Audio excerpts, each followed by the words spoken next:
Sir थोड़ा side हो जाओ, साइड होकर। सर जी स्लाइड बैक कर देना इस। कहाँ रह जाते हैं आप लोग? चले आगे। ठीक, ओके सर। अब देखो मैंने आपको एनसीटी यहाँ पर पूरा पढ़ा दिया। एनसीटी की अगर आपसे पूछे स्थापना कब हुई है, 1973 है। दर्जा पूछे 1995 है। फुल फॉर्म लिखा दी इसकी, संबंधित अध्यापक शिक्षा से मुख्यालय कहाँ पर है, नई दिल्ली। लेकिन इसका मेन जो कार्य है वो आप समझिए। आपने बीएड और बीटीसी कॉलेज तो देखे होंगे, जहां पर बीएड कराया था, जहां पर बीटीसी कराया था, सबके राज्य में अपना अलग अलग है। देखो समझना, अब इसने क्या कहा था कि एनसीटी ने, अगर मान लेते हैं किसी कॉलेज में, समझना मैं समझा कह रहा हूं, अगर किसी कॉलेज में 100 बीएड या बीटीसी छात्र, काय को क्यों, मतलब क्यों? म्यूट कर दीजिए। ओके म्यूट कर दिया। देखो अगर वो ये पूछता है कि एनसीटी ने किसी कॉलेज में 100 बीएड या बीटीसी छात्र की संख्या, छात्र की संख्याओं पर जो स्टाफ की संख्या है, देखो समझना मैं समझा कह रहा हूं। मान लीजिए मेरा एक कॉलेज है, मैंने अपने कॉलेज में जो मान्यता प्राप्त ली है वो एनसीटी से ली होगी। अब मेरे कॉलेज में मान लीजिए मैं 100 सीट लेके आया हूं बीएड की। अब जो मेरे पास 100 सीट है बीएड की, तो एनसीटी ने कितने टीचर को रखने की मान्यता दी है कि आप कितने टीचर रख सकते हैं। ठीक है, तो आपको इतना ध्यान में रखना है कि मान लीजिए मेरा एक कॉलेज है, उसमें या तो 100 बीएड के छात्र होंगे या 100 बीटीसी के छात्र होंगे, तो स्टाफ कितने रखें, कोई बताएगा कितने स्टाफ रखें? 30 पे 1। अरे वो तो शिक्षक छात्र अनुपात अभी आगे पढ़ाएंगे, वो तो अभी नेक्स्ट लगाएंगे। कितना रख सकते हैं? 4। 60 पे 1। 4।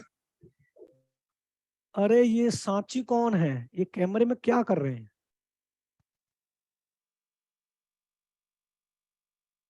क्या आप लोग ये भूल जाते हैं कि हम क्लास कर रहे हैं? कम से कम इतना तो आप मैनर रखिए ना। अच्छा ये बताएं, 100 बीएड सीट जो है, बीएड या बीटीसी, कितने स्टाफ रख लें, कोई बताएगा? है वेरी वेरी इंपॉर्टेंट। सर 60 पे 1 टीचर होना चाहिए, कुछ ऐसा। अच्छा वो आपको ऑप्शन दे दें? 4। ऑप्शन दे दे, ऑप्शन। Yes sir. 30 पे 1। 40 पे 1 है सर। 40 पे 1। अच्छा ऑप्शन दे दे रहे हैं आपको, समझना। ऑप्शन, पहला ऑप्शन हमने दे दिया 8। सर 24 है सर, 24 पे 1 है। अभी बता रहे हैं सर, एक 7 + 1, एक दे दिया 8 + 1 और एक दे दिया 9।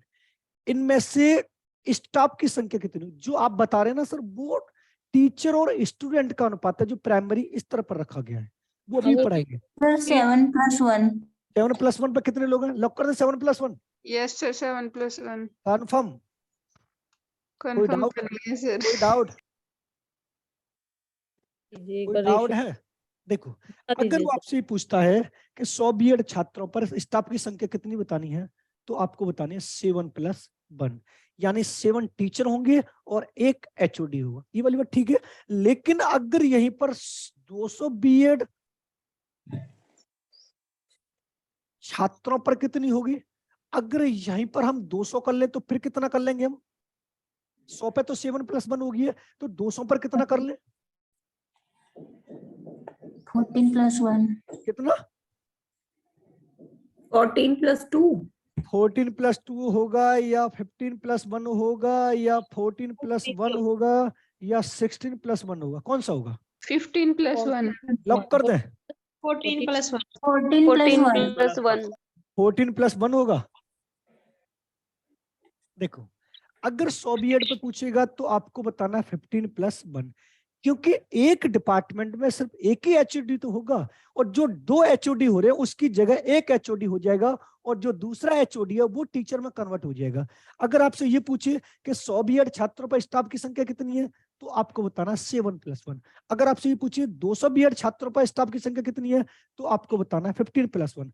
देखो एक ऑप्शन में वो ये भी देता है 7 + 1 और एक ऑप्शन में 8 दे रहा है, तो राइट आंसर आपको 7+1 लगाना है, ना कि 8। अगर वो ऑप्शन तीसरा दोनों भी दे रखा है, बोथ भी दे रखा है, तब भी हमें बोथ नहीं लगाना है, क्योंकि यहां पर एक एचओडी का होना क्लियर है। अगर 100 पर पूछे, 100 पर पूछे तो 7+1, अगर 200 पर पूछे तो 15+1। क्लियर है? अब यहां पर वो एक और क्वेश्चन पुटअप करेगा, शिक्षक छात्र अनुपात, जो अभी आप बता रहे थे, टीचर स्टूडेंट रेशियो जो है, शिक्षक छात्र अनुपात। अब दो तरीके से आपको याद रखना है। एक तो आपको समावेशी शिक्षा में रखना है। समावेशी शिक्षा जानते हैं आप लोग? Yes sir. Inclusive education. Yes sir. समावेशी शिक्षा में आपको रखना है 1:35। यानी इंक्लूसिव एजुकेशन में आपको अगर टीचर स्टूडेंट रेशियो की बात करें तो 1:35 बताना है। यानी 35 स्टूडेंटों पर कितने टीचर की आवश्यकता होगी? 1 की होगी। अगर इसमें कुछ पूछना हो तो सर समावेशी शिक्षा का क्या मतलब है? इंक्लूसिव एजुकेशन यानी ऐसी क्लास जिसमें प्रत्येक बालक पढ़ रहा हो, या बालक किसी भी जाति का हो, किसी भी धर्म का हो, किसी भी लिंग का हो, किसी भी समुदाय का हो, विकलांग हो, अंधा हो, बहरा हो, गूंगा हो, मतलब आपकी क्लास में प्रत्येक बालक बैठेगा, उन सब बच्चों को एक साथ शिक्षा प्रदान करते हैं, वो इंक्लूसिव एजुकेशन कहलाती है। ओके सर, सर ये थैंक यू। 7+1 क्या है? 7 टीचर 1 एचओडी। 7 टीचर होंगे और एक कौन होगा? एचओडी। अगर 200 हो जाएगा तो 15 टीचर होंगे और 1 एचओडी होगा। आगे चले। सर जैसे 150 स्टूडेंट्स है तो भी सर, 15+1 रहेगा या 14+1 रहेगा?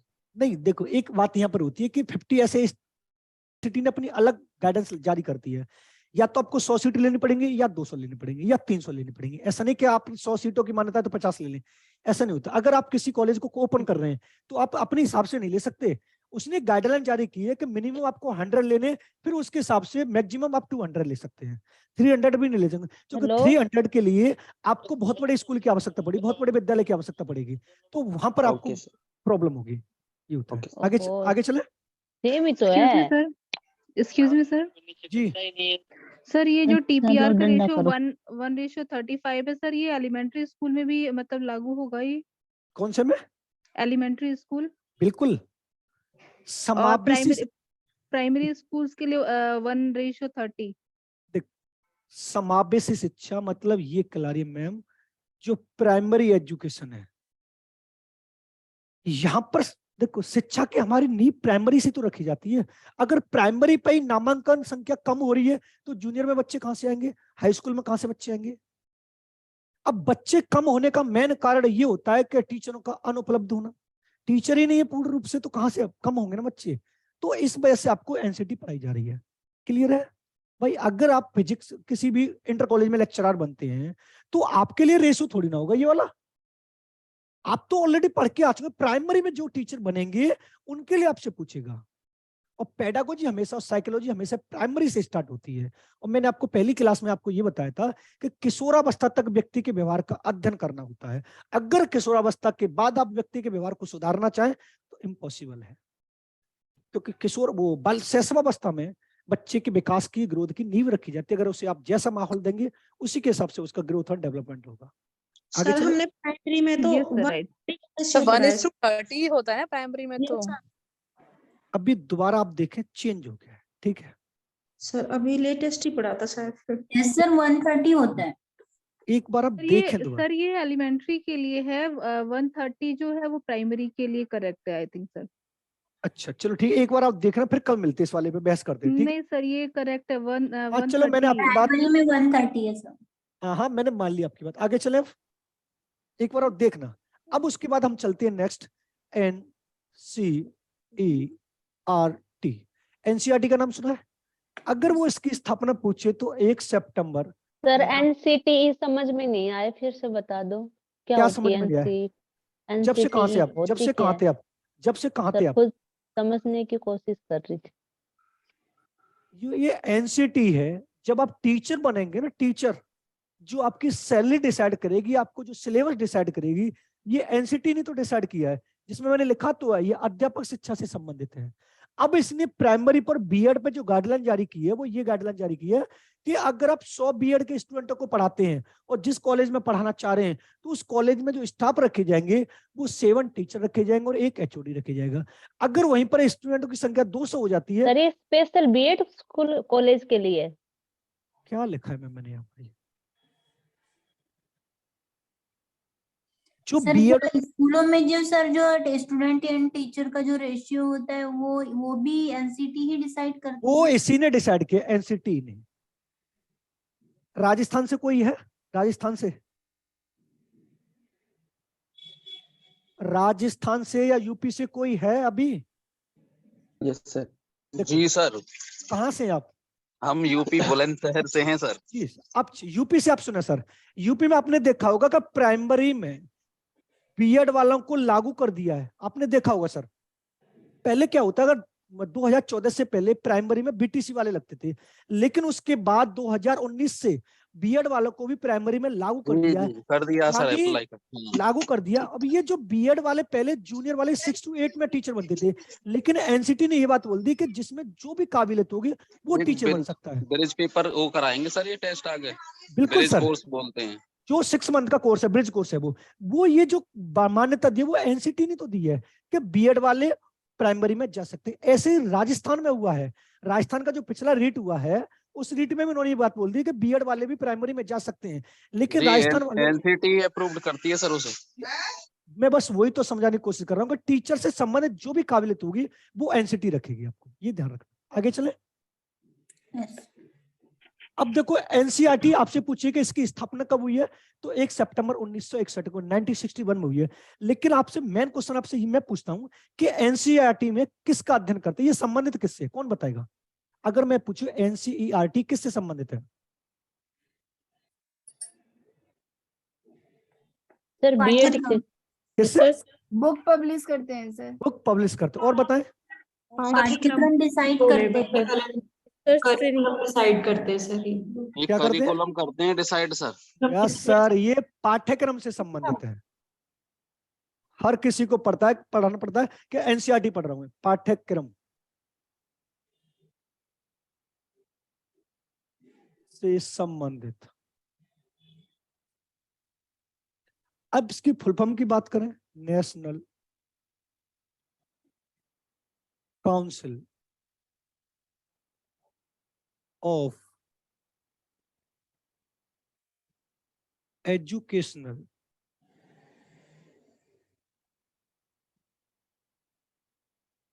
रिसर्च एंड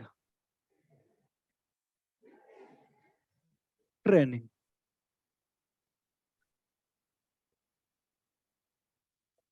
राष्ट्रीय शैक्षिक अनुसंधान एवं प्रशिक्षण परिषद। अगर वो आपसे ये पूछे कि इसका मुख्यालय कहां पर है,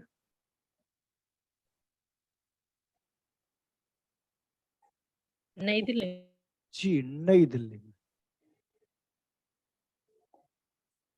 अब बात यहां पर ये आती है कि एनसीईआरटी ने अपने और इंस्टीट्यूट खोले थे, यानी अन्य संस्थाएं भी खोली थी जो अलग अलग उस पर स्तर पर काम करें। अन्य संस्थाएं समझना,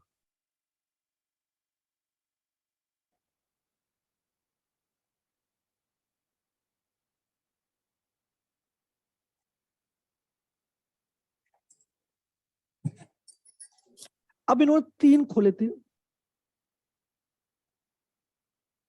एक उन्होंने खोला था NIE, एक खोला था CIE और एक खोला था RIE, नेशनल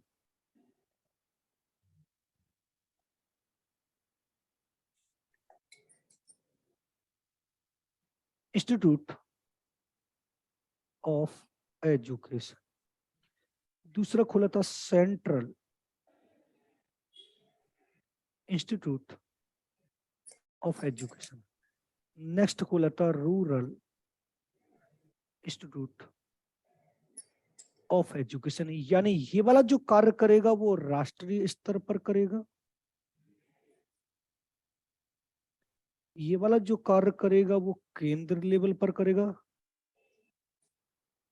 और ये वाला जो कार्य करेगा वो ग्रामीण स्तर पर करेगा।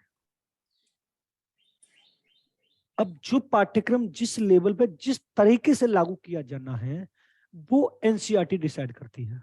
एनसीईआरटी में संबंधित किससे है, यानी करिकुलम से। केंद्र और राष्ट्रीय में क्या फर्क है सर? अभी बता रहे हैं।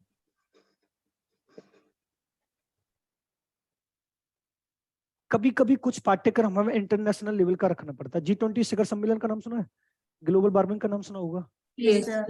तो जो संबंधित होंगी, जो ऐसी सूचनाएं होंगी वो नेशनल लेवल की लेके आएगी। उसके बाद बिहार की, पंजाब की, राजस्थान की, हरियाणा की, वो कौन सी लेके आएगी, सेंट्रल वाली लेके आएगी। और जो डिस्ट्रिक्ट वाइज वो कौन लेके आएगा, ग्रामीण वाला लेके आएगा। कुछ पूछना है? बस इतना ध्यान रखना। स्थापना कब हुई है, यहाँ पर संबंधित किससे है, पाठ्यक्रम से। फुल फॉर्म मैंने लिख दिया। मुख्यालय कहाँ पर है, नई दिल्ली। अब वो ये भी क्वेश्चन पुटअप कर सकता है कि ये जो 3 संस्थाएं खोली गई है वो कौन सी ईयर में खोली गई है, तो आपको 1961 ही बतानी है। एनसीईआरटी कब हुई है, 1961 में हुई है। आगे चले।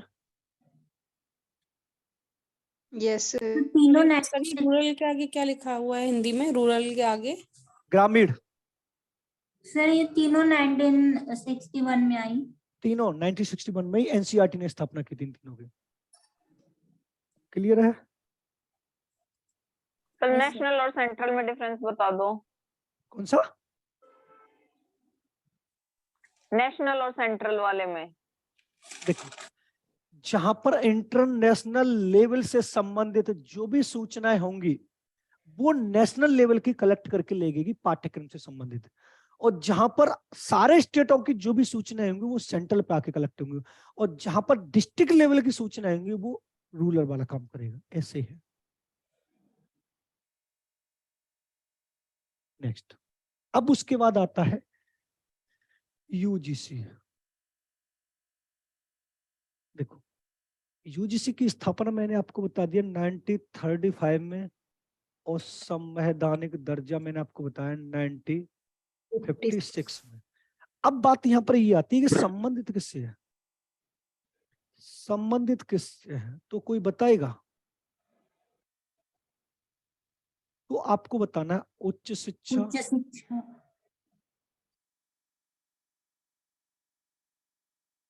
और इसका एक और काम होता है नेट और जेआरएफ का आयोजन कराना। नाम सुना नेट जेआरएफ का, जो आपके CSIR में होता है। Yes sir. आयोजन। लेकिन इसका एक महान कार्य और है, यह देखो जो मैं अभी लिख रहा हूं इसको और समझना। ये महाविद्यालयों को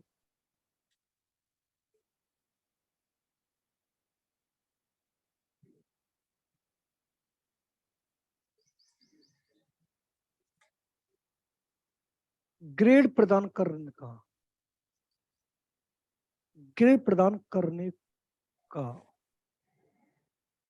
कार्य करती है।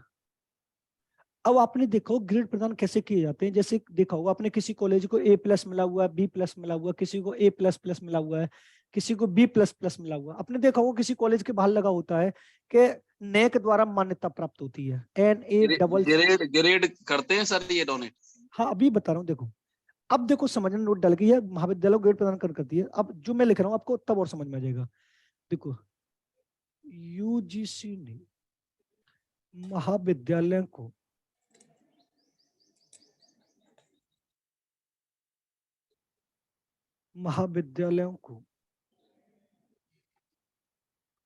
ग्रेड प्रदान करने के लिए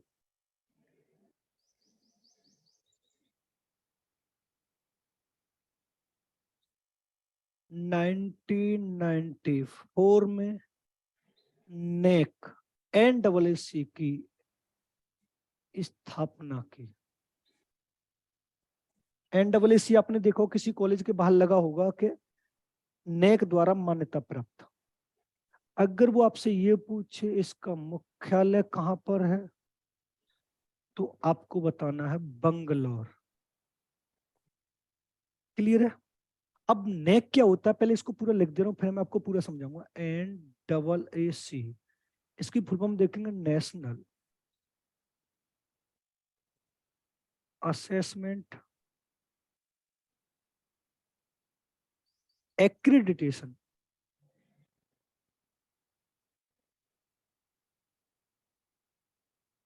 काउंसिल,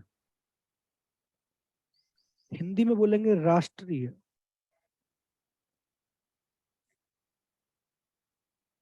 प्रत्यायन मूल्यांकन परिषद।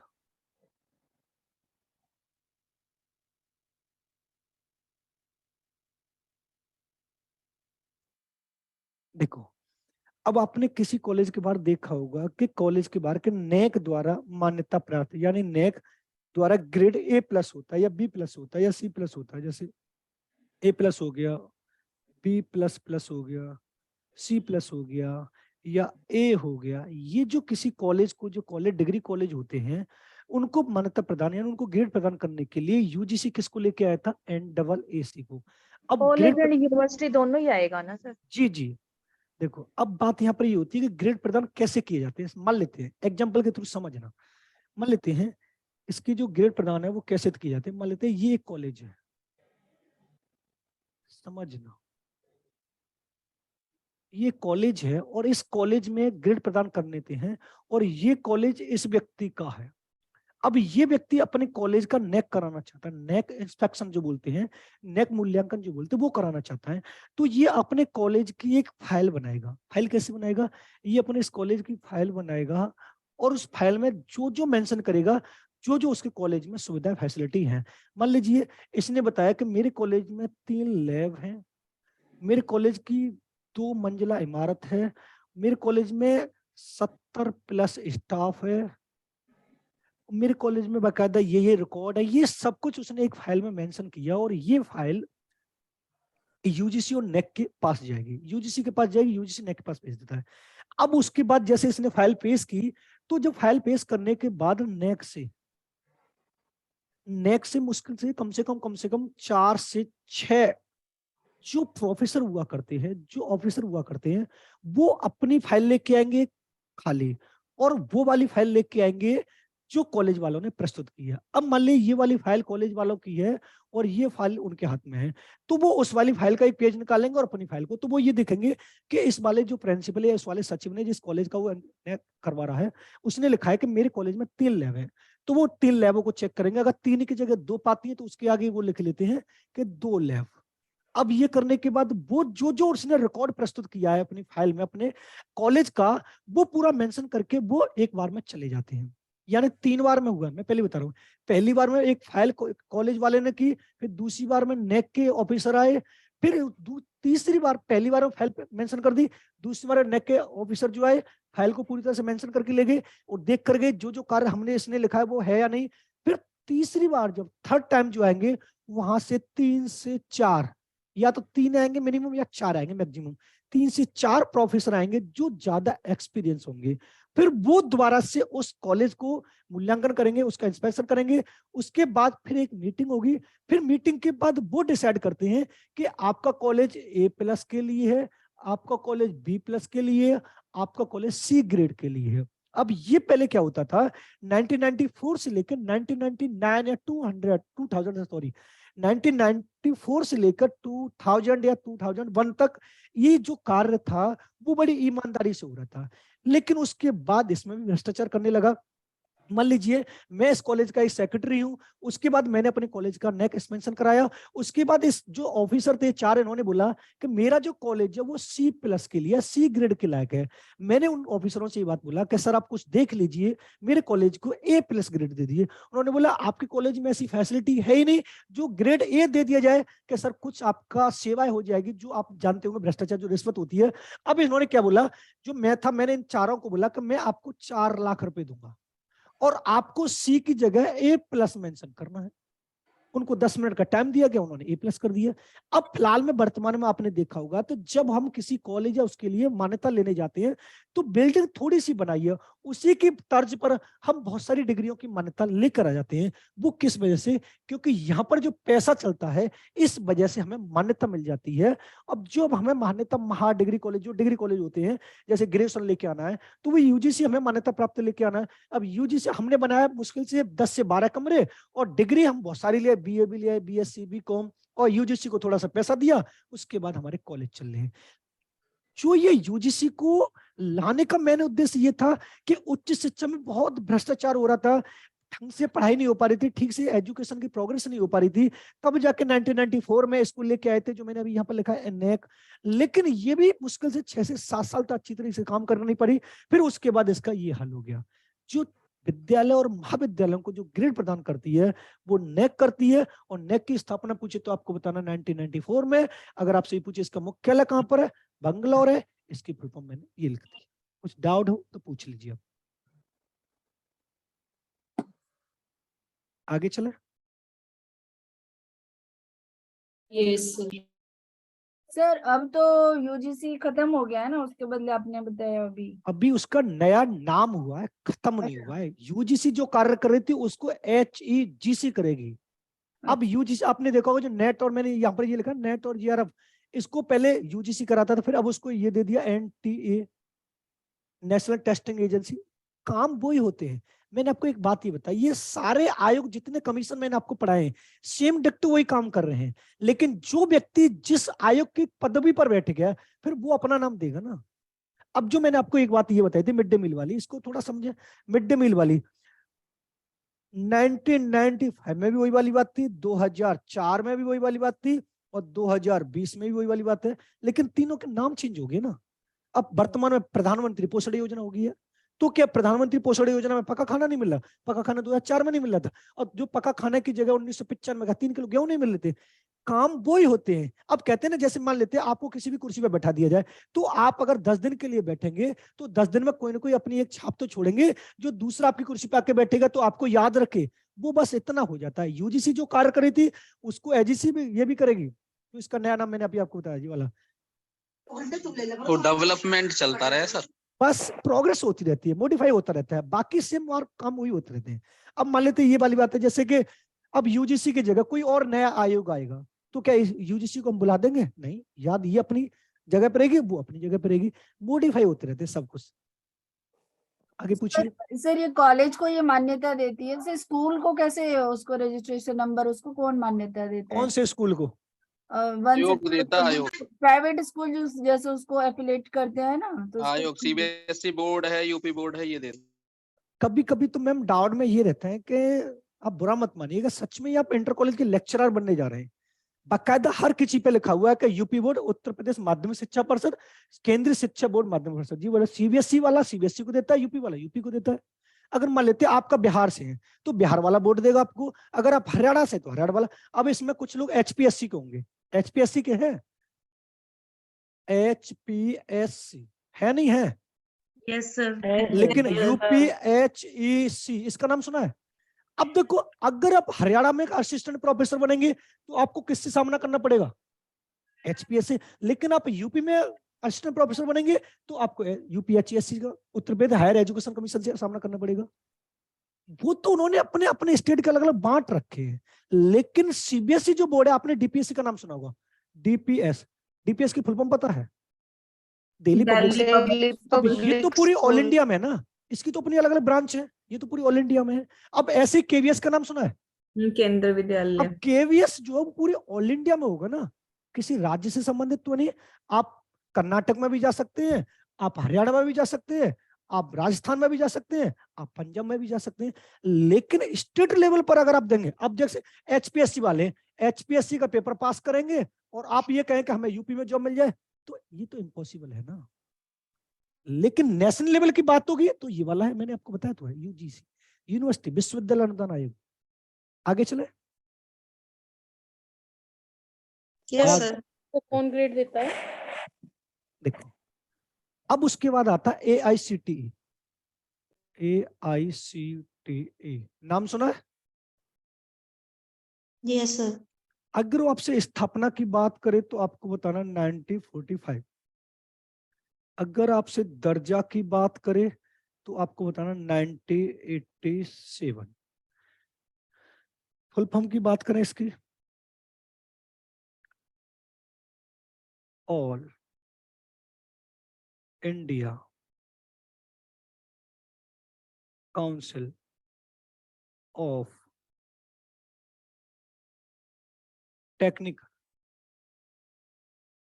एजुकेशन। अब ये संबंधित किससे है, कोई बताएगा? टेक्निकल एजुकेशन, किससे? Technical education.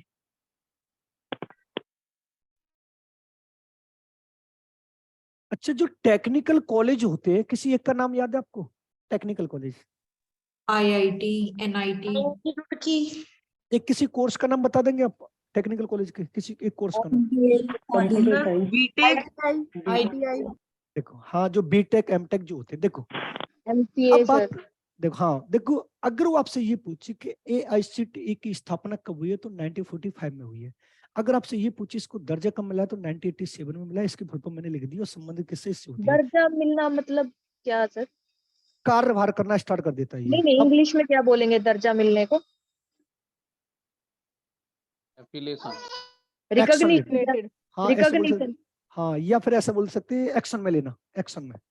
रिकॉग्निशन हो गया ना सर, हाँ, रिकॉग्नाइज कब हो गया तब से। और coming into existence। देखो अब समझना, AICTE ने टेक्निकल कॉलेजों को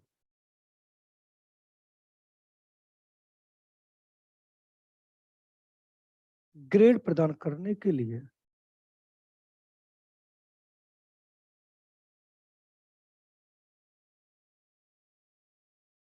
1994 में NBA की स्थापना की। अगर आपसे ये पूछे NBA का मुख्यालय कहां पर है, तो आपको बताना है बंगलौर। अब NBA क्या होता है, देखो समझेंगे। National board of accreditation,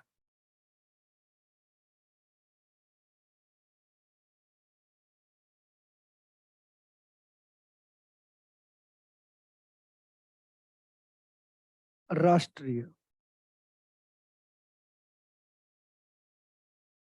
प्रत्यायन board. Same इसका ही प्रोसेस वही है जो यूजीसी का था। ये भी जो भी बीटेक कॉलेज होते हैं, IIT कॉलेज होते हैं, जो भी कॉलेज टेक्निकल कॉलेज होते हैं, उनको ग्रेड प्रदान करने के लिए AICTE किसको लेके आया था? NBA को। NBA की स्थापना से पूछे तो आपको बतानी है 1994 में। इसका मुख्यालय पूछे आपको बंगलौर बताना है। NBA की स्थापना मैंने आपको बता दी, नेशनल बोर्ड ऑफ एक्रीडिटेशन, राष्ट्रीय प्रत्यायन बोर्ड।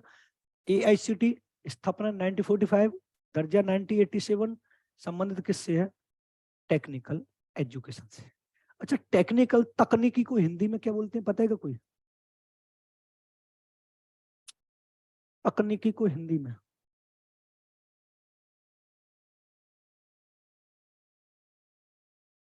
सर यांत्रिक। यांत्रिक, लग कर दे। इसको बोलते हैं प्रौद्योगिकी। क्या बोलते हैं? प्रौद्योगिकी। आगे चले, इसमें कुछ पूछना आप लोगों को? सर यांत्रिक तो सर मैकेनिकल होता है ना? जी जी जी, यांत्रिक मैकेनिकल होता है। आगे चले।